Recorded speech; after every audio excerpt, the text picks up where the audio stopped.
Angiphinde nginibingelele bazalwane egameni lenkosi yethu Jesu Kristu. Senze revision, isifundo sethu sisaqhubeka. Into besiyitadisha nje la line kaKristu uqala ngo-4 BC uye ku-27 uye ku-34 70 100 AD ama-Waymarks lawa ayi-5. Sithatha uline kaKristu siwupharelela noline wethu, because lo line kaKristu uzosifundisa lukhulu-ke ngalo line wethu or ngale history esiphila kuyona njengamanje.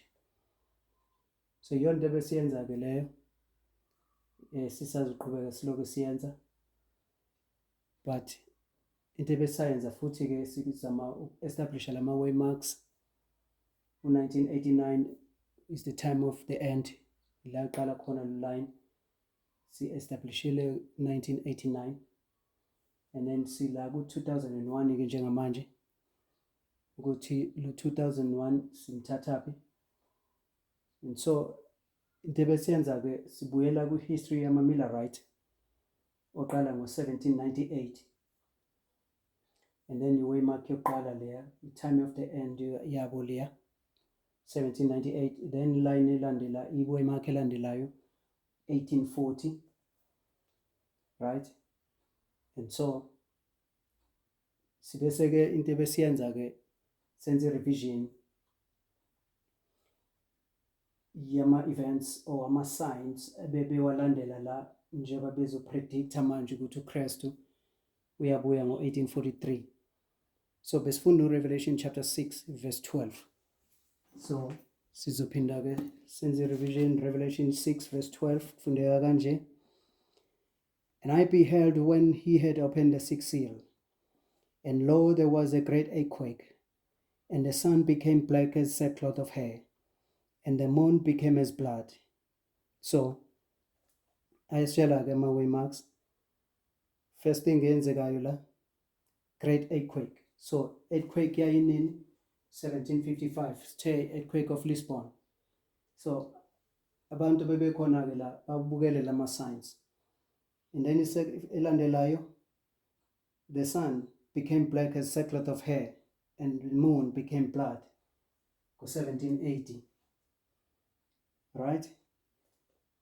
Verse 13, and the stars of heaven fell unto the earth, even as a fig tree casteth her untimely figs when she is shaken of a mighty wind.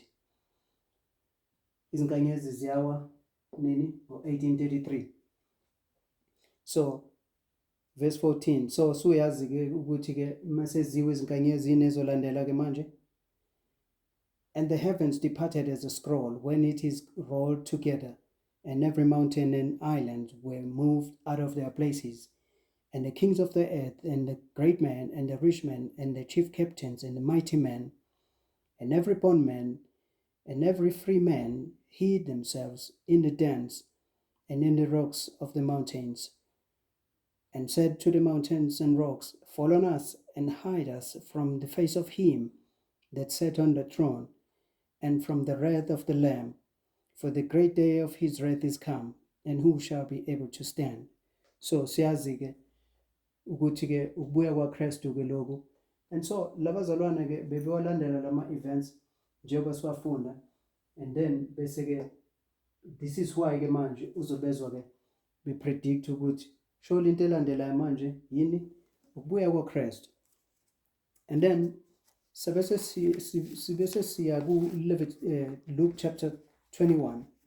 So just uku-establisha lama-signs abawabukele labazalwane.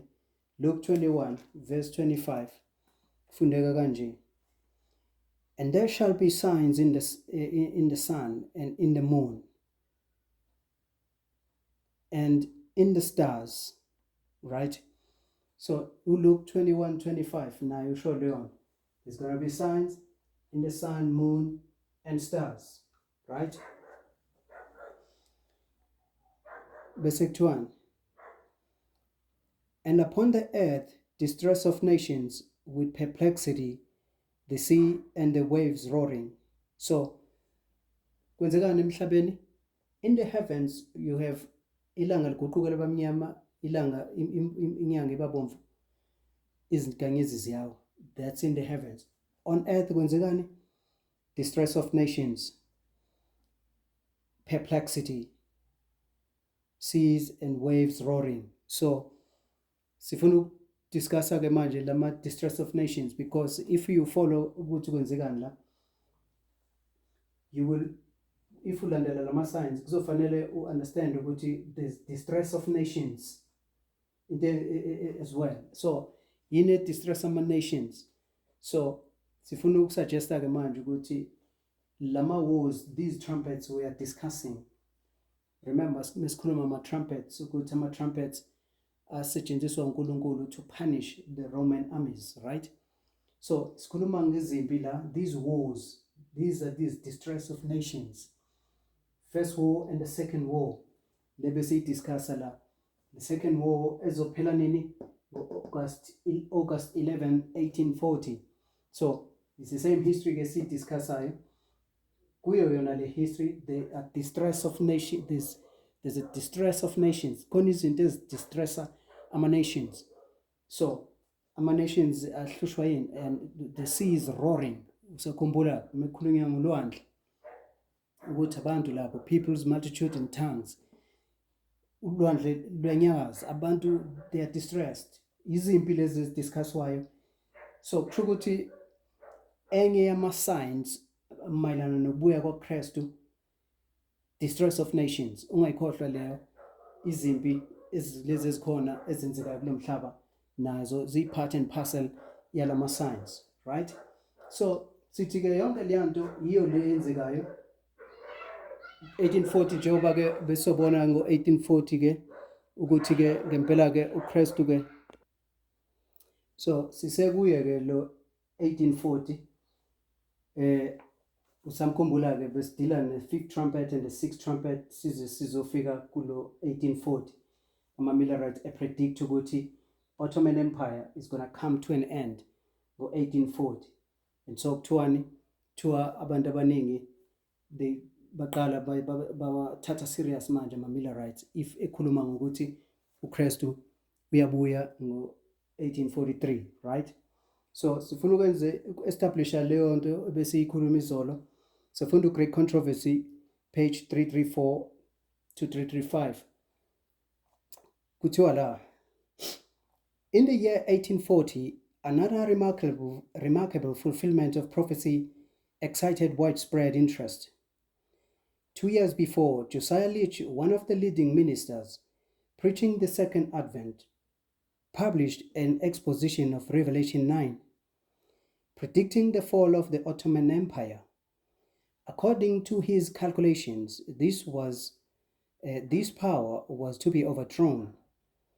On the 11th of August 1840, when the Ottoman power in Constantinople may be expected to be broken, and this, I believe, will be found to be the case. At the very time specified, Turkey, through her ambassadors, accepted the protection of the Allied powers of Europe and thus placed herself under the control of Christian nations. The event exactly fulfilled the prediction. When it became known, multitudes were convinced of the correctness of the principles of prophetic interpretation adopted by Miller and his associates, and a powerful impetus was given to the Advent movement. Men of learning and opposition united with Miller both in preaching and in publishing his views. And from 1840 to 1844, the work rapidly extended. Right, so Temek fulfilleka le prediction ya 1840, the work rapidly extended. Ilo nto sifuna ukuyizwa ke njengamanje. Because remember, sikufunda uRevelation 10. uRevelation 10 sizothini? Sizothi this Revelation 10 is coming to unite nalo msebenzi owenzeka la. Ake sifunde Selected Messages, Book 2, paragraph page 108. This message of Revelation 14, proclaiming that the hour of God's judgment is come, is given in the time of the end.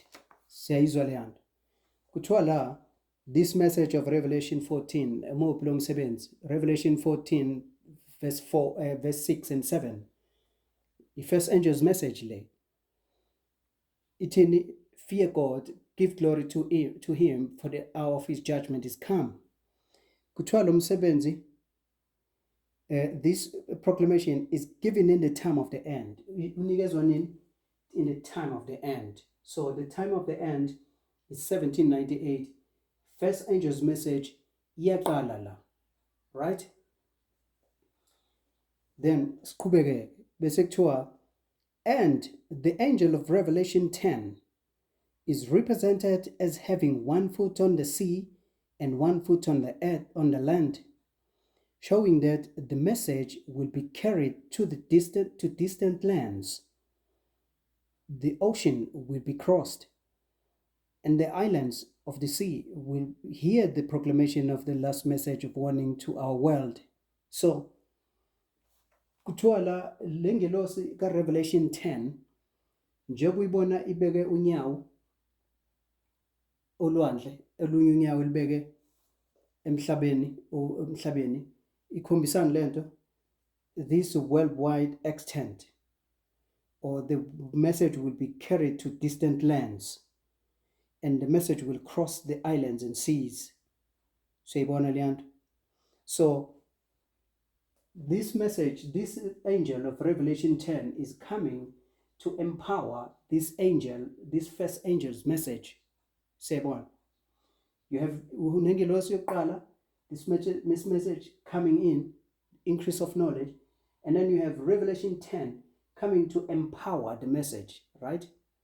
And Jebas Funda sithe fulfillment on a prediction in fulfillment ya 1840 mengabe sikade silandela this fifth and the sixth trumpet the Ottoman Empire ukuthi is gonna fall go August 11 1840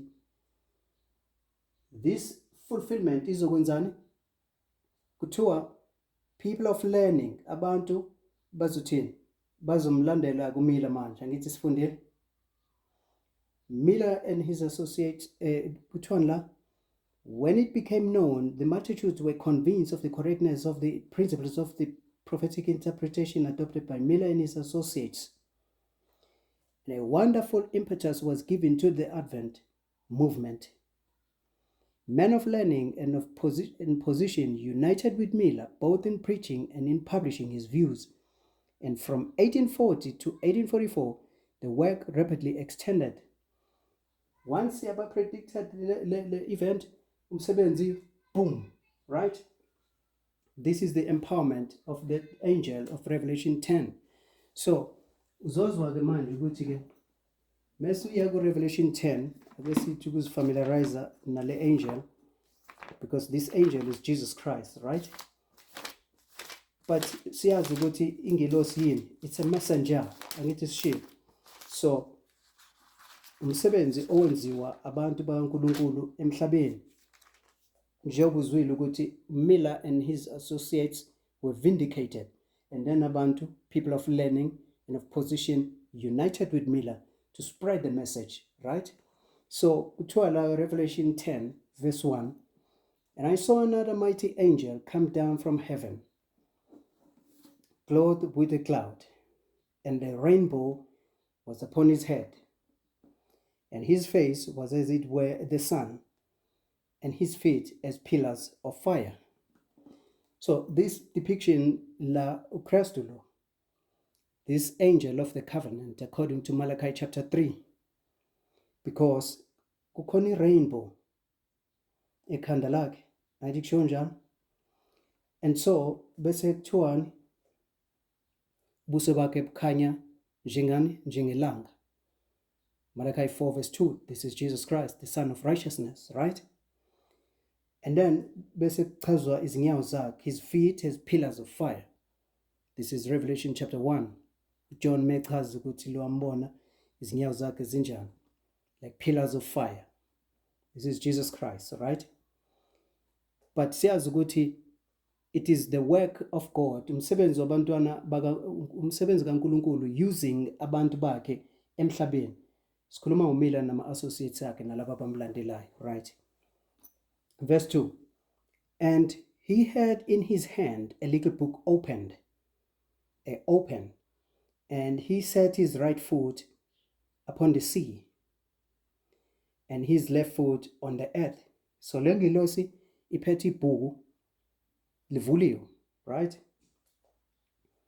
Njengoba sishilo ukuthi njengoba livuliwe ibhuku, unyawo luselwandle, lunyawo lusemhlabeni, this worldwide extent of the message. So note ukuthi ibhuku lenze njani, livuliwe ibhuku, because kuthiwe Daniel chapter 12 verse 4, Daniel sealed the book even to the time of the end. And at the time of the end, knowledge will be increased, right? People run to and fro. Where? In the pages of scripture. Because ibhuku linjani manje livuliwe. Right? So, sithi verse 3, and lengilosi, this mighty angel, cried with a loud voice, as when a lion roareth. And when he had cried, 7 thunders uttered their voices. Right? Lengilosi ikhala jengani like a lion. So we are saying this is the lion of the tribe of Judah. This is what we were saying. And so, according to Revelation chapter 5, verse 4, kuthiwani, because uJohn ubone vision, and uJohn uyakhala because akekho umuntu okwazi ukuvula lama 7 seals. Chapter 5, verse 4, and I wept much, because no man was found worthy to open and to read the book, neither to look thereon. And one of the elders said unto me, weep not, behold, the Lion of the tribe of Judah, the root of David, had prevailed to open the book and to loose the 7 seals thereof. Because the Lion of the tribe of Judah has prevailed to open the seals. So, this is why Revelation 10, uqhamuka nebhuku livuliwe, because li-open ibhuku, he has prevailed, unqobile ukuthi to open and to read what's in the book, right? Verse 5, Revelation 10, verse 5. And the angel which I saw stand upon the sea and upon the earth lifted up his hand to heaven. Sorry, let's read verse 4. And when the 7 thunders had uttered their voices, I was about to write, and I heard a voice from heaven saying unto me, seal up those things which the 7 thunders uttered, and write them not. So, into ebesifuna ukuyisho-ke nje la, ibhuku livuliwe. Because nayo nengilosi mayifika iqhamuka nebhuku linjani livuliwe. But kodwa uJohn uthi methu uyaqala uyabhala kuthiwa John musa ukubhala. Why? Because kulo lebhuku livuliwe, but there is a portion which is still sealed. A portion is sealed. According to early writing, page 74, uthi Ellen White mekhuluma nge-1843 chart, because remember, wonke ama-truths akuleya 1843 chart, lama truths aqhamuka nale increase of knowledge, and then base decide to depict them on the chart. So uthi Ellen White, kuyo leya chart, the hand of the Lord was over to and hid a mistake in some of the figures. So kune mistake, and the Lord allowed them, but allow ukuthi bangayiboni leya mistake, right? So why?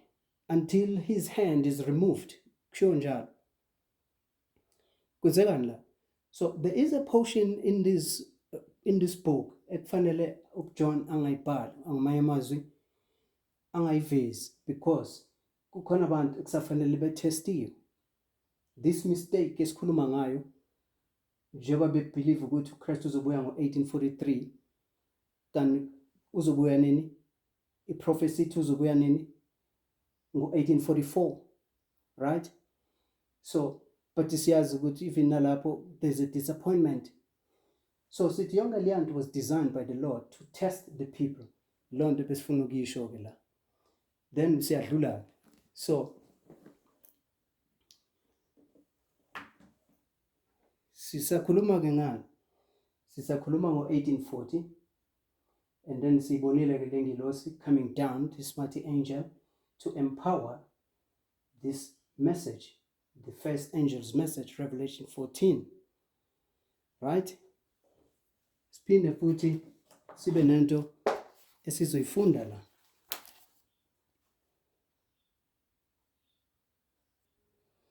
Right. Siphinde sikhumbuzane la into ebesiyifunda izolo ngo-Revelation chapter 9. Sifunda Revelation chapter 9 verse 14 no 15. Saying to the sixth angel which had the trumpet, loose the 4 angels which are bound in the great river Euphrates. And the 4 angels were loosed, which were prepared for an hour and a day and a month and a year, for to slay the dead part of men. So, sitheme sifunda la sathi there are 4 angels which were loosed. 4 angels besiwapointa la, because we are dealing with the 6th trumpet, right? 5th trumpet sidlulile kuyona. From 1449, July 27, there are 4 angels which are loosed. Right? So yakhumbula besikhuluma ngama sultans I4. There are 4 sultans. Ottoman Empire is divided into 4 regions. These 4 angels which are loosed, right? For what? For an hour, a day, a month, and a year. So calculator as a Mamila way calculator, 391 and 15 days. From here, from 1449, July 27, 391 and 15 days. Charter yokubeka 1840, August 11. So, what do you expect ukuthi kwenzekani manje la? We expect ukuthi these 4 angels which are loosed, now they are restrained. Right? Very important, because so you connect manje no Revelation chapter 7 ukuze ukwazi ukunderstand Revelation chapter 7 ukuthi kwenzekani. Revelation chapter 7 verse 1 to 3. And after these things I saw 4 angels standing on the 4 corners of the earth, holding the 4 winds of the earth, that the wind should not blow on the earth, nor on the sea, nor on any tree. And I saw another angel ascending from the east, having the seal of the living God. And he cried with a loud voice to the 4 angels, to whom it was given to head the earth and the sea, saying, Head not the earth, neither the sea, nor the trees, till we have sealed the servants of our God in their foreheads.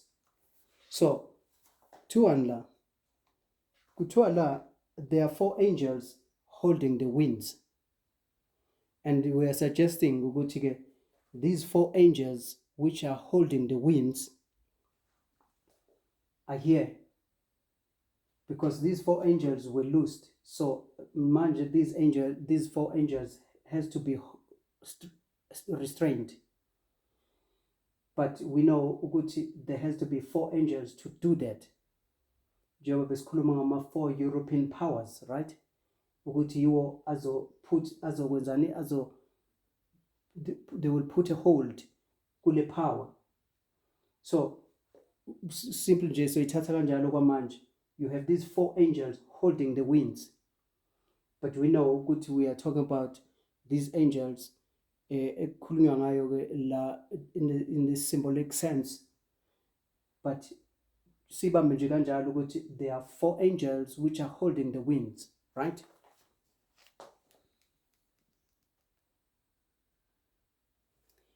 And actually, my angels, they must hold the winds. For what? Because kuthiwa khona ingilosi eqhamukayo manje from the east, and this angel iphethe the seal of the living God. So there's a sealing process efanele yenziwe la. This is why fanele kwenziweni, fanele lama angels aholde noma abambe izimpi ukuthi zingenzeki. This distress of nations, angithi sisho njalo ukuthi there's Luke 21:25, there's distress of nations. And so manje akwazi ukuthi umsebenzi kaNkulunkulu ungahamba kahle if there's wars. Mesikhuluma ngezimpi asisho ukuthi izimpi azizungabikho, but ngale pace ebeziza ngazo lezi zimpi bekucaca ukuthi okusho ukuthi umsebenzi wegospel ngeke ukwazi ukuhamba worldwide, umhlaba wonke, siyabona.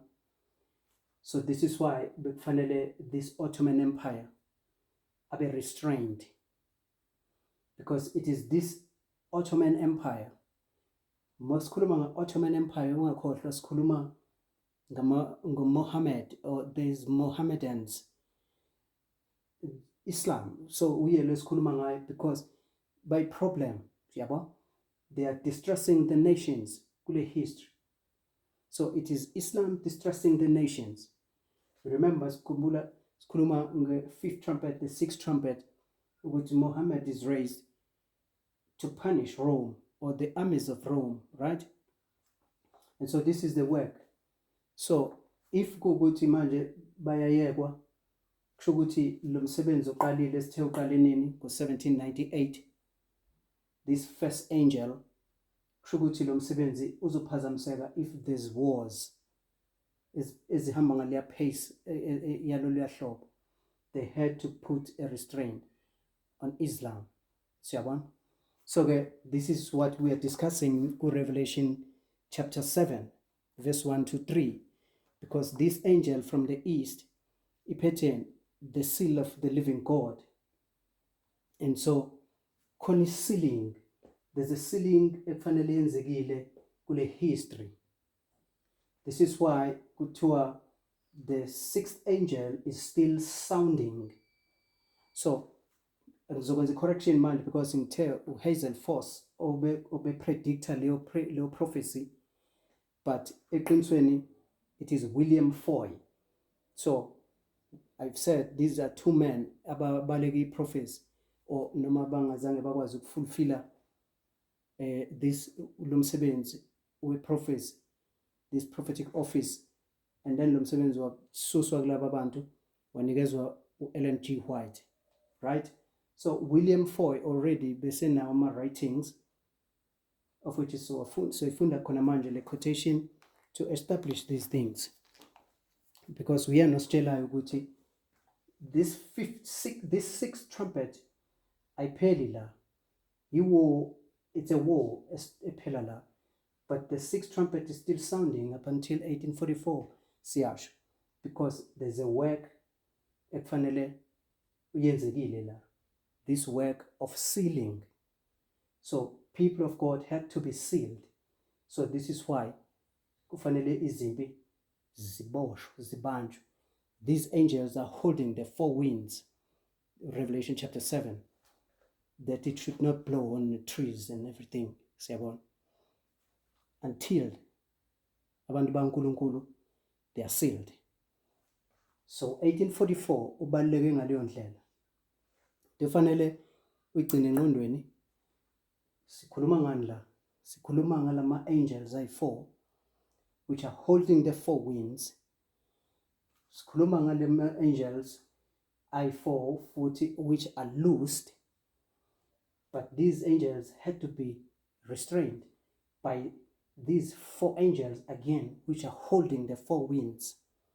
So when we talk about the winds in the Bible, we talk about the winds of strife, because these are wars, izimpi. When the winds are blowing, we are talking about the war.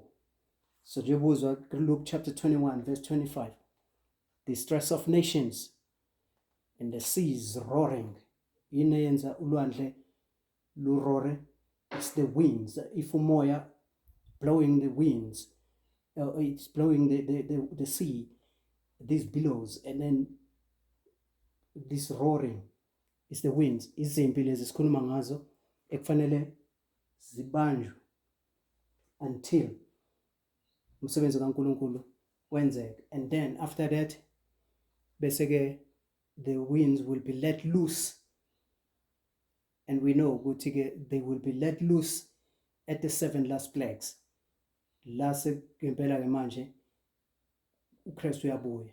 So we keep that in mind. So ake sithole le quotation ka William Foy ozisitshela ukuthi the sixth trumpet is still sounding, right?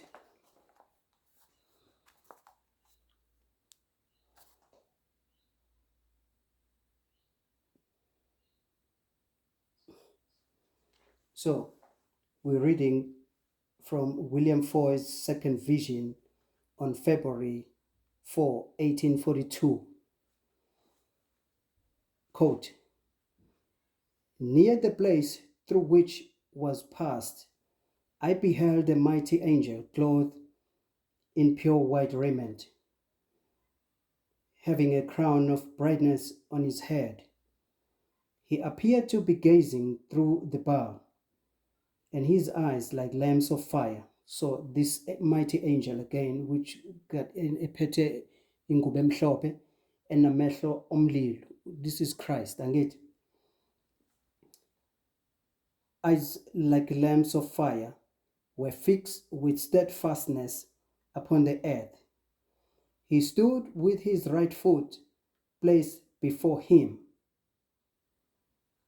and as though walking, unyawo ulibona lubekwe ngaphambili as if he's walking, usho njalo. And his object appeared to be to reach the earth. But 3 steps remained for him to take. Against his breast and across his left hand was, as it were, a trumpet of pure silver. Right? Across his left hand, uphethe this trumpet of silver. Remember, we are dealing with the trumpet. It is 1842, February 4, enikwa le vision. And ubona uKristu la, uphethe somewhere here, uKristu uphethe this silver trumpet, right? And a great and terrible voice came from the midst of the boundless place, saying, "The 6th angel had not yet done sounding." Because ama-Millerites ayezitshela ukuthi the 6th trumpet iphela nini? Ngo-1840. So this is why benikezwa this vision to tell them ukuthi no, the 6th angel is still sounding. Inini? Ngo-1842, sesidlulile ku-1840. And so siyazi ukuthi lengilosi or this trumpet, it is sounding kuze kufike nini? Kuze kufike ku-1844. Because ku-1844 siyazi ukuthi 1844 onwards there's a new trumpet which is sounding, the 7th trumpet. Ellen White usitshelile plainly ukuthi 1844 the 7th trumpet begins to sound. So obviously this 6th angel or this 6th trumpet kufanele iphele nini? 1844.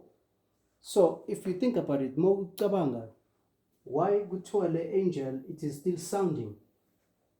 Because kunomsebenzi owenzekayo la, as sisushilo ukuthi this sealing work. The God is sealing the people. Sikhuluma ngalo msebenzi ngale message yama-Millerite, this first angel's message ezojoyinwa i-second angel's message, right? So this trumpet is still sounding to warn the people ukuthi kwenzekani la, njengoba sithe God is testing the people, ngithi sisho njalo. before afike.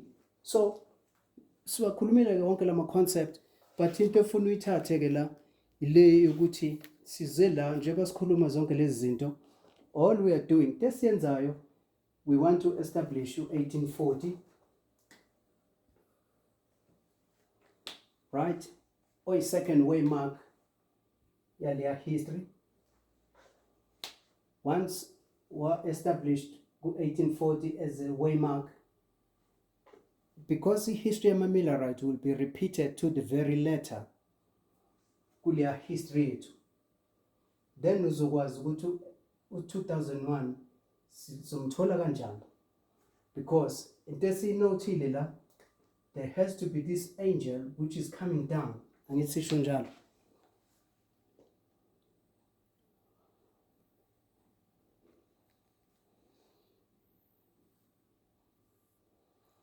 So sinale ngilosi which is coming down to empower this message.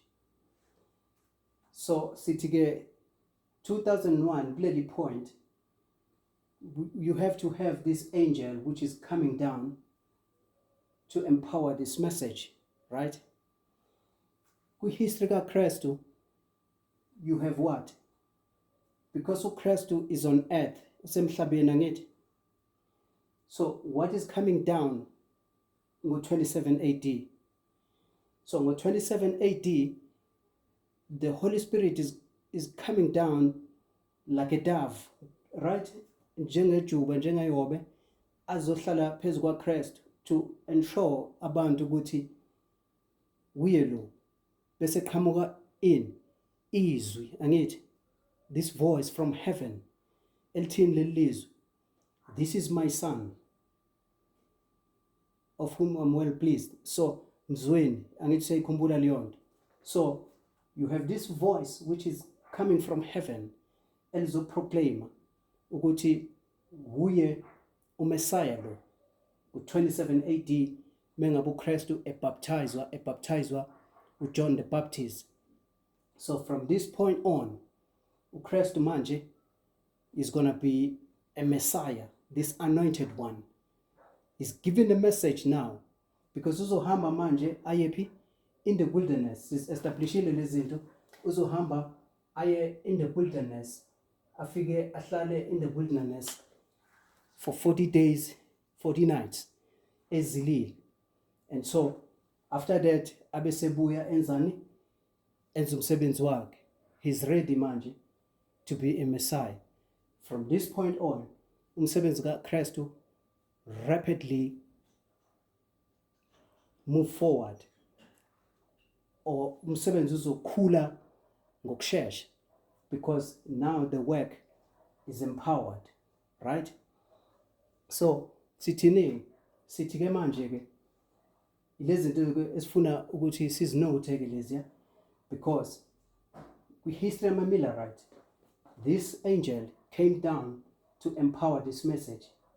So sithi la ijuba, the Holy Spirit came down to empower Christ, because uKristu usemhlabeni akakwazi ukuthi angayenza yonke izoyithula izinto. So but this symbol we have to see it, siyabona, because manje if usesibuya siya ku-2001, so establish ukuthi why we say that. Kodwa into efanele siyigcine ukuthi ngo-2001 you have to see this angel coming down, this mighty angel, to empower the message. So sithe Revelation chapter 10 lo, Revelation chapter 10 kuthiwa liyangelosi meyiqhamuka, kuthiwa liyangelosi it cried, yakhala ngezwi elikhulu, right? It cried with a loud voice, so as when a lion roareth, isho njalo liyana. And so sithi ke manje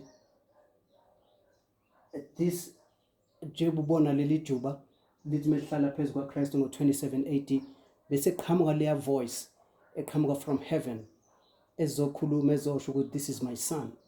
So sithi ke again, mayifika liyangelosi Revelation 10, it's got a book open. So sithe ibhuku melivuliwe kusho ukuthi the message is opened, and kusho ukuthi manje abantu they will have this understanding of the message.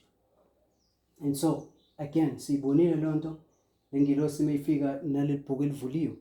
And so this is why sithi manje when you get to 2001 the message is opened, but the message was opened already in 1989, but iyaqhubeka lento. It's just the empowerment, because iqhamuke lento i-messaging was 1798 and then it was empowered in 1840. I hope sisalandela so far.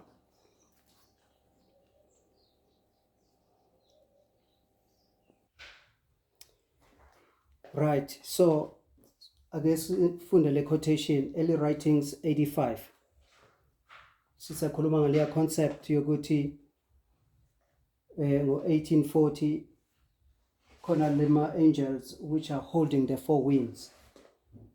Kuthiwa la, at that time, while the work of salvation is closing, trouble will be coming on the earth, and the nations will be angry, yet held in check so as not to prevent the work of the third angel.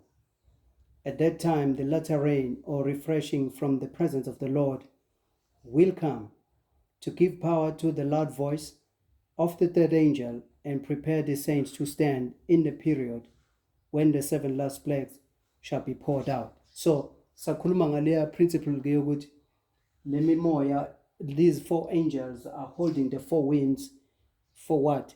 Ukuze i-gospel iqhubeke iprepare abantu baNkulunkulu. Now, sithi ke konke efanele siyinote ke lamanje, into efanele siyinote sikhuluma ngale first war. Sikhuluma nge-first war. You have first war, the second war, and the third war. So 1, 2, 3. So khona principle ke manje funa sibe familiar nayo. I-war yokuqala is about what? Because this is the 5th trumpet. It's about Islam, right? And Islam is distressing the nations, is angering the nations, and it. Then, second war is about what? It's about Islam again. Siyabona. So, ithi ke le principle si-applya njengamanje, 1 plus 2 equal what? Equal 3. 1 plus 2 equal to 3.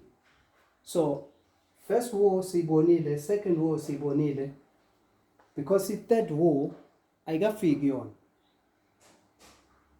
Njengoba sidiscussa lama histories, siyabona.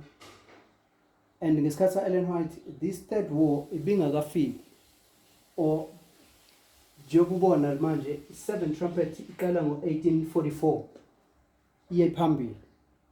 So njengasekuqaleni you have the trumpet, and then bese ube nani ne-war. So njengoba i-trumpet iqala ngo-1844, sometime in the future this third war will begin, right? But we don't know when, but it will begin. But now ithi ke leyanto, because mina nawe siphila manje kulesi sikhathi, kule history eqala ngo-1989, this third war is going to be fulfilled in our time, right? And this war is going to be about what? It's going to be about Islam, because the first war was about Islam, the second war was Islam. So surely the third war is about Islam. So this is the principle. It's easy to see. So njengamanje ke sithi remember sikhuluma ngo-1840, but kahle kahle sifuna ukuthola lwa 2001. because siyasho njengamanje ukuthi this 1840, the distress of nations, right? The distress of nations, Islam was angering the nations la. So if this history is going to be repeated to the very letter according to Ellen White, siphinde siwafune la quotation, kusho ukuthi you have to expect something to do no Islam kule history. Siyabona? So lento ke manje sishoyo sithi ke kwenzekani ngo-2001 9/11 2001 September 11 kwenzekani emhlabeni. It was in New York. Siyasazi story. So sizoke sithi kusifunda kancane ukuze sibe familiar nalesi story.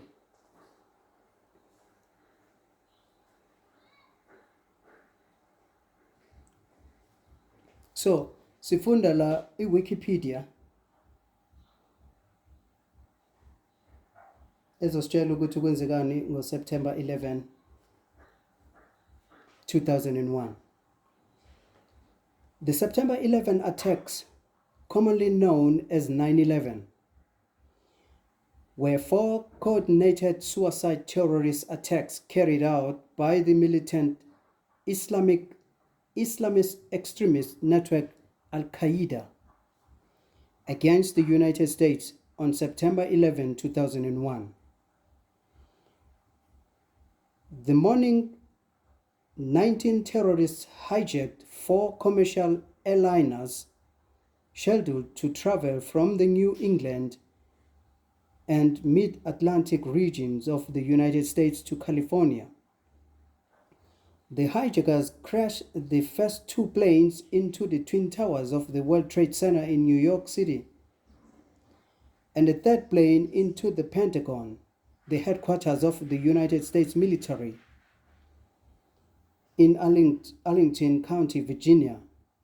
The 4th plane was intended to hit a federal government building in Washington, D.C., but crashed in a field following a passenger revolt. The attacks killed nearly 3,000 people and instigated the global war on terror.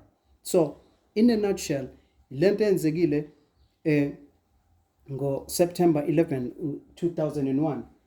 Istory singobani? Singo Al-Qaeda. Al-Qaeda yini? It's a terrorist group elidwa Osama bin Laden, and Osama uzoplana lama terrorist attacks a hijack these 4 planes. I2 alama planes bawa director ukuthi to hit World Trade Center amability lawa I2 ase America. So these are suicide bombings, and baphakathi everyone dies, and everyone, even including the terrorists, abe phakathi, right? And so this is the story. This attack enziwe ubani Bin Laden, this leader of this terrorist group ebizwa ngokuthi Al-Qaeda. Now, after that kuzokwenzekani? So after that, America will declare war on Al-Qaeda nama terrorists. And siyazi Osama bin Laden wabaleka wayocasha kuphi? E-Afghanistan, ezintabeni lapha zase-Afghanistan, right? So e-Afghanistan kuphethe ubani ophethe? It is Taliban, government ophethe lapha ya. This is not a terrorist group, but this is an Islamic nation, we are saying. And vele, this Islamic nation, they favor their guy, Osama bin Laden. And i-America izobe seyikhipha ama-orders ukuthi Osama bin Laden nje becashe ezintabeni zase-Afghanistan, u-Taliban, this government must hand over bin Laden. But abazo cooperate, they will not comply. Abazofuna to extradite Osama bin Laden bamnikele ezandleni zama-Americans. So guess what ukuthi kuzokwenzekani? October 7, America will declare war on Afghanistan people. And so ileyo war ke ezoqala ke ezolasta for 20 years. And so sewaze wafake nalo bin Laden sebaze bambamba because it's 2022 manje. But we're discussing 2001. Right? Ake siphinde sifunde la.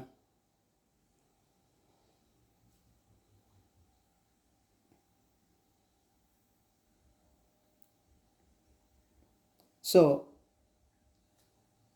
iwar iqalile ke bazofuna uBin Laden, and now they are attacking even government yase Afghanistan. The Taliban regime unravels rapidly after its loss at Mazar-e-Sharif on November 9, 2001 to forces loyal to Abdul Rashid Dostum, an ethnic Uzbek military leader. Over the next week, Taliban strongholds crumbled after collision and Northern Alliance offensives on Taloqan in November 11. So, there's a war in Afghanistan, and this war is about what? Is about ukuthi kuthiwa kufuneka uBin Laden mabasarenda uBin Laden and abazu comply, and then there's this war okuwukuthi ngo 9/11 this war November 9 this war it was decided, or ngamanye amazwi this Taliban government crumbled. So into esifuna ukuyisho nje la ukuthi ke Osama bin Laden ubomba ama-towers ngo September 11. Ngo November 9 this Taliban government is crumbling. Angithi yonke siyifundayo le. So lama dates wagcina engqondweni azobaleka in the future, but this is what is happening kodwa la. September 11 Al-Qaeda leader Osama bin Laden babomba these New York towers and babomba nalezinye indawo i-Pentagon headquarter yase America ye defense military defense yase America. And then what do we see in this history? After beyenzile yonke lento, Islam is restrained. So you need to remember ukuthi sikhuluma ngani. These four angels which were loosed, angithi, for an hour, a day, month, a year, 391, 15 days, they were restrained at 1840. Right? Now, sikwi history yethu. So if we understand kahle history yama-Millerites, buzobu understand ukuthi njengamanje or kuleya history yethu we have the time of the end. So the time of the end kufanele kube khona lapho distress of nations, right? So asizungena into history, but kodwa we can establish ukuthi la Islam is very active, very much active now. Even from 1989, even before 1979, these terrorists were being prepared. And ilaw Osama bin Laden ezoba prepared khona abese forma le group yakhe kuthiwa Al-Qaeda. Yonke loo nto futhi yenzeka kuphi Afghanistan, because in fact la bekade khona this war 1979 to 1989 la Osama bin Laden ezoba radicalized khona abese radicalizer abanye abantu futhi abaningi abese forma this terrorist group after that.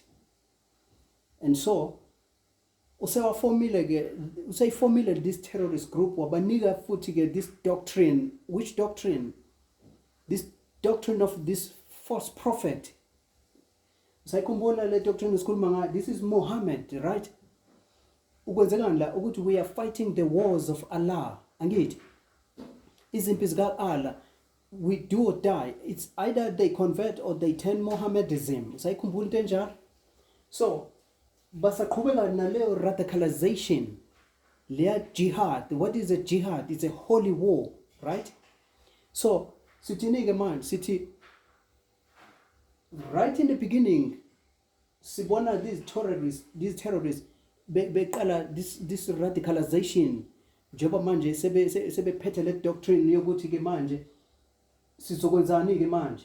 Remember Islam ureziwe ngithi urezwa for what? To punish the armies of Rome. Sayikhumbula into enjalo, or to punish Rome. Angithi sayikhumbula.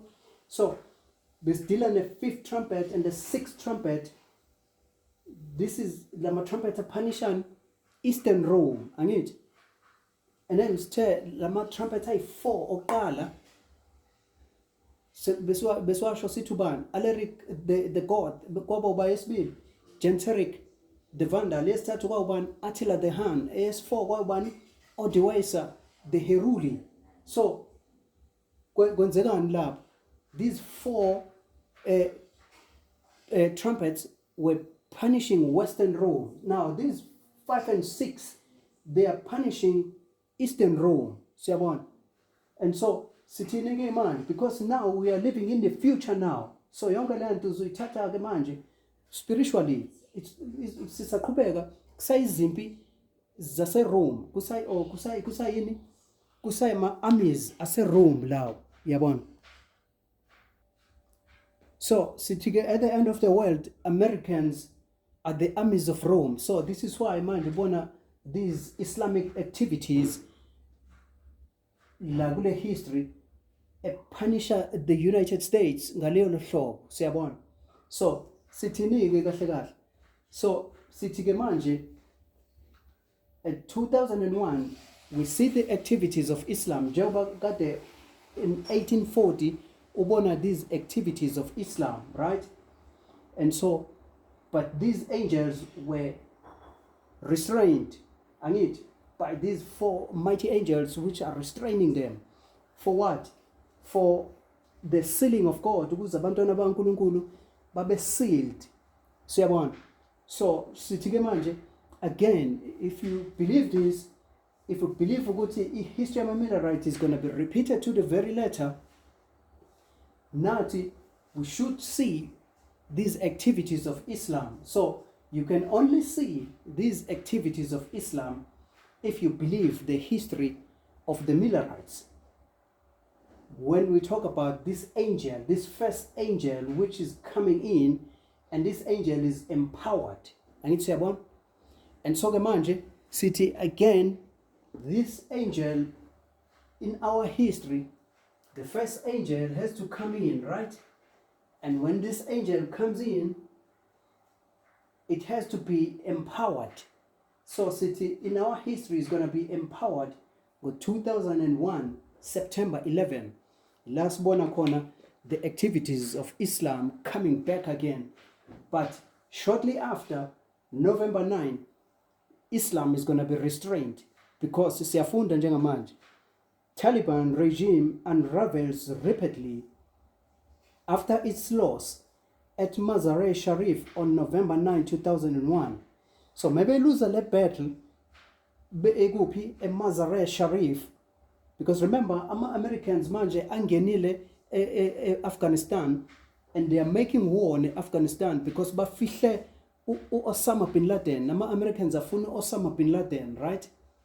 And so angena enzi war, it was started in October, and now in November this battle is this loss at Mazar-e Sharif yona ezokwenza manje Taliban ati crumble awe, or since kusukela ngalesi sikhathi yaphela le army, they were restrained. This is what we are saying.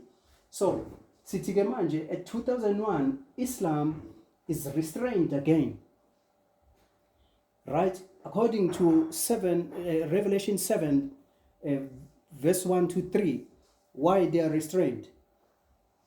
Because the angel of the east, or this angel coming from the east, is got the seal of the living God, right? Fanele lama distresses of nations are to cool down for what? For the gospel, right? So sithi-ke manje, this is why njebubona njengoba sishumayela manje, yabona ukuthi uNkulunkulu, these winds are blowing, but God is holding them in check. Siyabona. Siphinde futhi ufundisise kahle la kuthiwa early writings page 85, right? Kuthiwa la, at that time, while the work of salvation is closing, trouble will be coming on the earth, and the nations will be angry, yet held in check, so as not to prevent the work of the third angel. At that time, the latter rain, or refreshing from the presence of the Lord, will come to give power to the loud cry of the third angel and prepare the saints to stand in the period when the 7 last plagues shall be poured out. So you have this work. Ngalesikhathi these nations are angry. Sure, njalo. So the nations are angry. Remember, this first angel is being repeated because this history is repeating itself. So the 3 angels' messages were fulfilled in the history of the Millerites. And we know ukuthi uKresta kabuyanga ngithi. So again, njengoba in the time of the end futhi this line uqala phansi njengamanje, we have to have these 3 angels again. So sithi-ke manje, in order for this work to be complete, this work of the 3 angels here, these winds have to be restrained. So sithi-ke, they were restrained at 9/11/2001, right? But to be precise, at November 9, njengoba sisho sithi 9/11, Osama bin Laden ublowa or bomber these New York towers.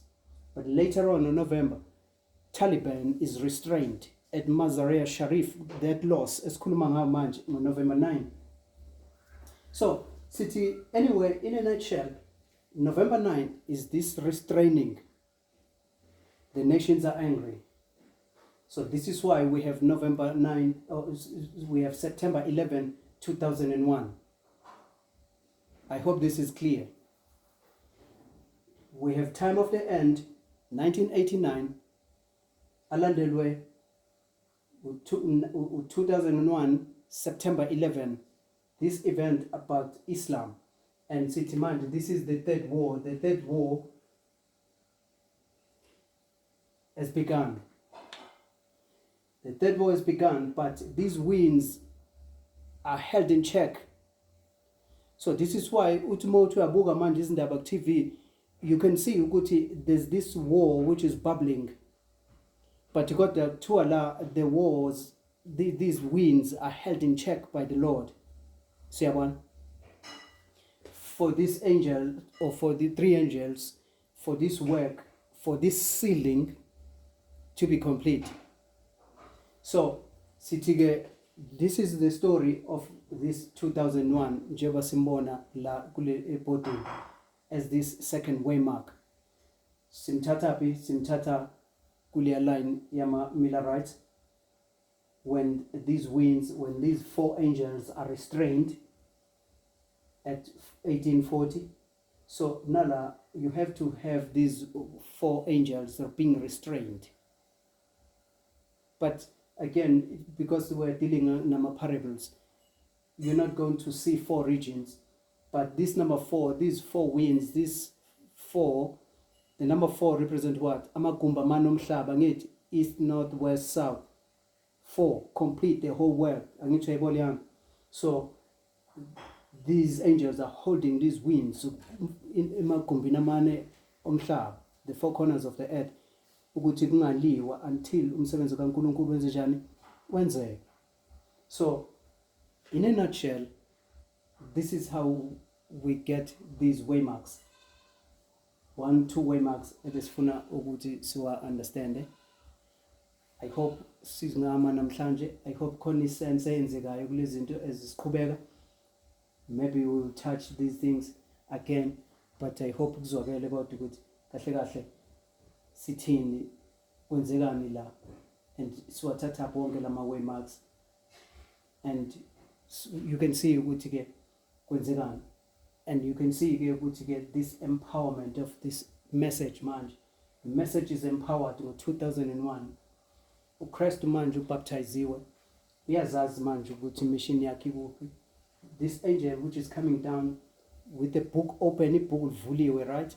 Revelation 10:1-2. So ithini ke le nto? Njengamanje njengoba siphila, there has to be a people, right, aba understand that this increase of knowledge. This is why ubona sikhuluma lezi zinto, because the book is opened, right? Ibook livuliwe njengamanje. You have to understand what is in the book. Uyabona? And so this is why manje ubona these messages coming in. And abantu baNkulunkulu, they have to familiarize themselves with these messages, because lama messages wona azosindisa. Uyabona? So leyanto yokungafundi iBhayibheli, leyanto yokuba in darkness iphelile manje. 1989, the time of captivity, the time of this darkness iphelile. 1989, light iqhamuka manje, and because the ibook livuliwe, and the book of Daniel is unsealed. Siyabona? So these messages have to prepare the people for the coming of the Lord, because Christ is coming. And njengoba bekade ezofika ngesikhathi sama-Millerite, uyakhumbula besithi 1863 uKristu bezofika lapha, not in 1843, not in 1844. The message bethi, fear God, give glory to him, for the hour of his judgment is come. Vele ibimayelana nani yonke leyanto about the coming of the Lord. Zwile masifunda ku Revelation chapter 6 verse 12. Kukhulunywa ngani lapha? Kukhulunywa ukuthi the heavens departed as a scroll. uKristu lo. Matthew 24 kukhulunywa ngani? Ngokuthi after kuwa lezi nkanyezi ngo-1833, they will see the sign of the Son of Man coming in clouds with great power and great glory. Angithi izwile lizazini. So yonke leyanto esikhulumayo is about what? It's about the coming of the Lord. And so this is what we want to establish now. Ukuthi right here uKristu uzobuya la kungekudala. Kuyo futhi le history esiphila kuyo. So sizoma la okwanamhlanje. God bless. Amen.